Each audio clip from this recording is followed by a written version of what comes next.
ఇంట్లో ఉన్న బంగారాన్ని విడిపించి ఆ రోజు ఆన్లైన్ రేటుకే మేము కొంటాం. Sharma gold company. నమస్కారం, సుమన్ టీవీకి స్వాగతం. ఆంగ్ల సంవత్సరం 2025 ఈ నూతన సంవత్సరం ద్వాదశ రాశుల వారికి గ్రహ సంచారం ఎలా ఉంది, ఈ నవగ్రహాలు గోచార రీత్యా ఎటువంటి ఫలితాన్ని అందిస్తున్నాయి, ఈ విషయాలను తెలియజేసేందుకు మనతో పాటు ఉన్నారు ప్రముఖ జ్యోతిష్య, వాస్తువేదిక్ మరియు దేవి ఉపాసకురాలు అయినటువంటి శ్రీమతి జయప్రద గారు మనతో పాటు ఉన్నారు.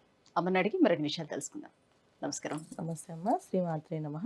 అమ్మ, ఇప్పుడు ఈ నూతన సంవత్సరంలో ద్వాదశ రాశుల వారికి నవగ్రహాల సంచారం ముందుగా ఎలా ఉందో చెప్పి ఎటువంటి ఫలితాలను ఇస్తున్నాయో చెప్పిన తర్వాత మనం ద్వాదశ రాశుల గోచార రీత్యా ఎటువంటి ఫలితాలు అందిస్తున్నాయో తెలుసుకుందాం.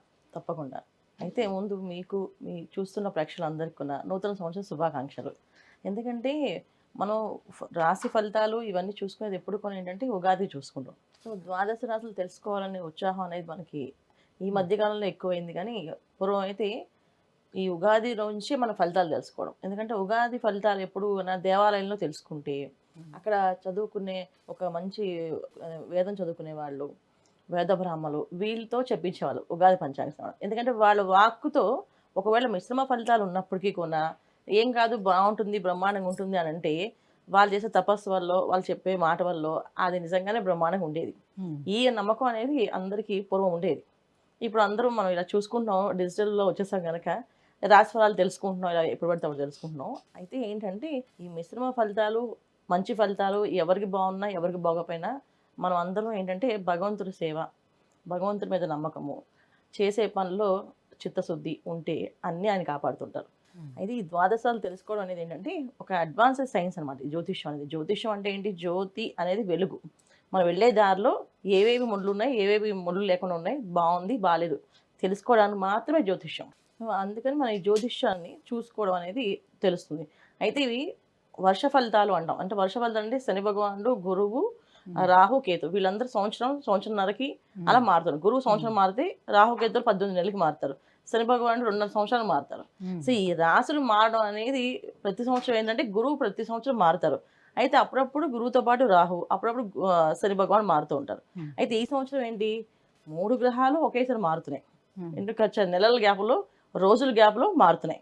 సో అందువల్ల ఏంటంటే ఫలితాలు అందరికీ కాస్త మంచి ఫలితాలు, కాస్త మిశ్రమ ఫలితాలు, కొంచెం ఇబ్బంది పెట్టే ఫలితాలు కూడా కనిపిస్తున్నాయి. ఎందుకంటే ఒకేసారి అన్ని గ్రహాలు మారినప్పుడు ఇలాంటి ఇబ్బందులు జరుగుతుంటాయి. సో అదృష్టం తన్నుకొస్తుంది, అలాగే దురదృష్టం తన్నుకొస్తుంది. అలాంటి ఇబ్బందులు ఈ రాశుల వాళ్ళకి ఈ సంవత్సరం అంతా ఉన్నాయి. సో గురువు మనకి మే నుంచి మారుతున్నారు. శని భగవానుడు మార్చి 30 నుంచి మారుతున్నారు. రాహుకేతువులు మే 21 నుంచి మారుతున్నారు. సో అంటే మే నెలలో 1-2 రోజుల తేడాలో గురువు, రాహు, కేతు ముగ్గురు మారుతున్నారు. మార్చి 30 నుంచి శని భగవానుడు మారుతున్నాడు. ఇలా మారినప్పుడు ఏమవుతుందంటే ఇక్కడ మళ్ళీ శని భగవానుడు మారుతూ ఎవరితో ఉంటున్నాడంటే శని ప్లస్ రాహు కలిసి ఉంటున్నారు ఒకే రాశిలో. అది కాస్తంత కొంచెం ఇబ్బంది ఫలితాలు కొంతమందికి. మీనరాశిలోకి శని ప్రవేశిస్తున్నాడు. శని భగవానుడికి రాహు ఎక్కడైతే మీనరాశి ఉన్నాడో శని భగవాన్ వెళ్ళి దాంట్లో ప్రవేశిస్తున్నారు.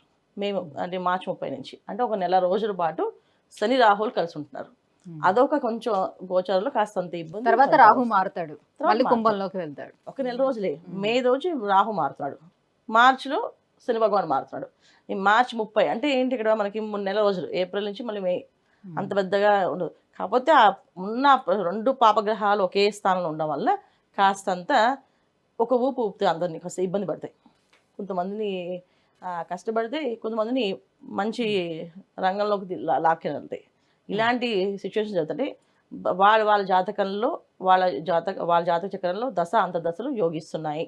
అంటే ఇవి 2 కలవడం వల్ల మంచి ఫలితాలు, యోగించట్లేదు ఈ 2 కలవడం వల్ల చెడు ఫలితాలు ఇవి కనిపిస్తున్నాయి అన్నమాట. అది సో మనం చూసుకోవాల్సింది ఏంటంటే ఏ రాశి వాళ్ళు ఏం పరిహారాలు చేసుకోవాలో తెలుసుకుందాం. అమ్మ, 2025 ఈ ఆంగ్ల సంవత్సరం మరి కుంభరాశి వారికి ఎలా ఉండబోతుంది? వీళ్ళకి కూడా ఏలినాటి శని ప్రారంభమై ఆల్రెడీ మధ్యంలో ఉంది. వీళ్ళకి మరి ఎటువంటి ఫలితాన్ని ఇస్తుంది శని కానీ, గురువు కానీ, రాహుకేతువులు? తప్పకుండా కుంభరాశి వాళ్ళకి ఈ సంవత్సరం మంచి ఫలితాలు ఉన్నాయి. ఎందుకంటే శని ఏలినాటి శని ప్రభావం ఉన్నప్పటికీ కుంభరాశిలో ఉండే శని భగవానుడు, ద్వితీయంలో రాహు, శని రాహులు ఇద్దరు కాంబినేషన్స్ ఏంటంటే ఏదో ఒక ధైర్యాన్ని తెచ్చేస్తుంది. ఎటువంటి కష్టమైనా సరే ఆ కష్టం బయటపడతామని ధైర్యం ఉంటుంది వాళ్ళకి. ఆ ధైర్యం ఇచ్చేదే ఈ శని రాహులు. సో ఏంటంటే ఎప్పుడైతే కుటుంబ స్థానంలో రాహు ఉన్నాడో, అంటే వీళ్ళకి మీనరాశిలో రాహు ఎప్పుడైతే ఉన్నాడో, సో రాహు అంటే గురుస్థానంలో రాహు ఉన్నాడు కదా, ఎంత కిరాతమైన ఆలోచనలు ఉన్న వాళ్ళకున్నా ఒక గుళ్ళో ఏం చేయలేరు కదా వాళ్ళు. కిరాతమైన ఆలోచన ఉంది వాళ్ళకి, వాళ్ళు మహాపాపాత్ములు అనుకుందాం, వాళ్ళు రాక్షసులే, మనుషుల్ని చంపేసి రాక్షసులు అనుకుందాం, కానీ వాళ్ళ గుళ్ళో ఏం చేయగలడు. సో ఇక్కడ రాహు మీనరాశిలో ఉన్నాడు, అందువల్ల ఏంటంటే అక్కడ పూర్తి ధర్మ మార్గము, పూర్తి శుభగ్రహమైన స్థానంలో ఉన్నాడు.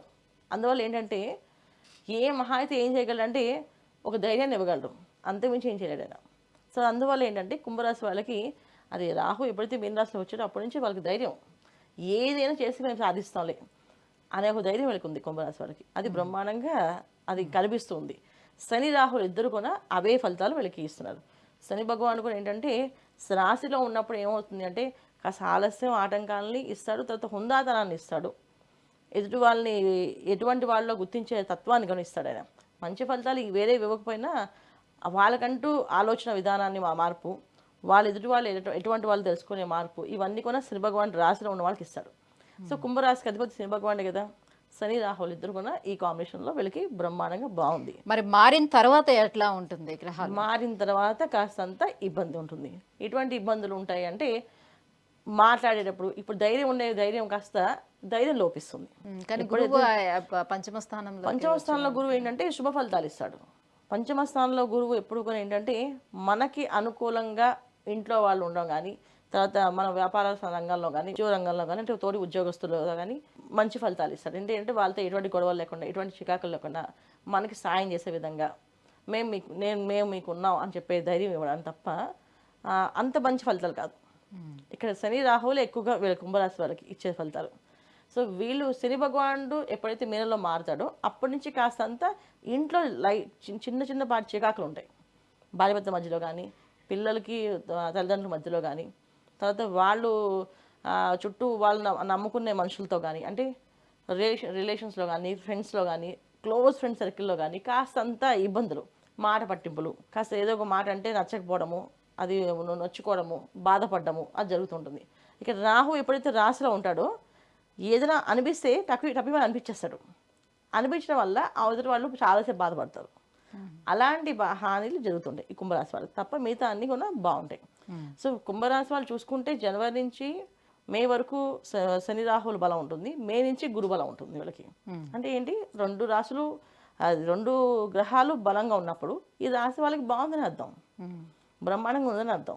ఇంకా ఎటువంటి పరిహారాలను పాటించుకుంటే మరింత యోగ్యదాయకంగా ఉంటుంది? తప్పకుండా. అయితే ఏంటంటే భార్యాభర్త మధ్య చిన్న ఇబ్బందులు, పిల్లల మధ్య చిన్న ఇబ్బందులు, లేదు అందరూ బాగున్నప్పటికీ చిన్న అనారోగ్య సమస్యలు పిల్లలకి కానీ వాళ్ళకి కానీ జరుగుతాయి. సో వీళ్ళేంటంటే సుబ్రహ్మణ్య స్వామి ఆరాధన చేయడం, సో ప్రతి మంగళవారం సుబ్రహ్మణ్య స్వామి గుడికి వెళ్ళడం, 21 ప్రదక్షిణాలు చేయడం, ముద్ద కర్పూరాన్ని స్వామివారికి సమర్పించడం, ఇవి చేసుకుంటూ వెళ్ళడము. సో సుబ్రహ్మణ్య క్షేత్రాలు ఏవైతే ఉన్నాయో ఆ క్షేత్రాలు వెళ్ళి నిద్ర చేయడం చేస్తూ ఉంటే ఎటువంటి ఆపదలు రావు, ఎటువంటి ఇబ్బందులు రావు. ఎందుకంటే రాహు కేతు అంటే సర్పం కింద లెక్కేస్తారు. సో అలాంటి దోషాలు అంటే వీళ్ళ మీద నెగిటివ్ ఎనర్జీస్, అంటే వీళ్ళు మంచి వాళ్ళు అయినప్పటికీ ఎదుటి వాళ్ళకి ఎప్పుడైతే సరే మనం ఎంత మంచి వాళ్ళైనా సరే పక్కన పాము ఉందనుకోండి దాన్ని చూసి భయపడతాం కదా. సో ఎప్పుడైతే కుంభరాశిలో రాహు వస్తాడో ఆ భయం అనేది కలుగుతుంది ఎదుటి వాళ్ళకి.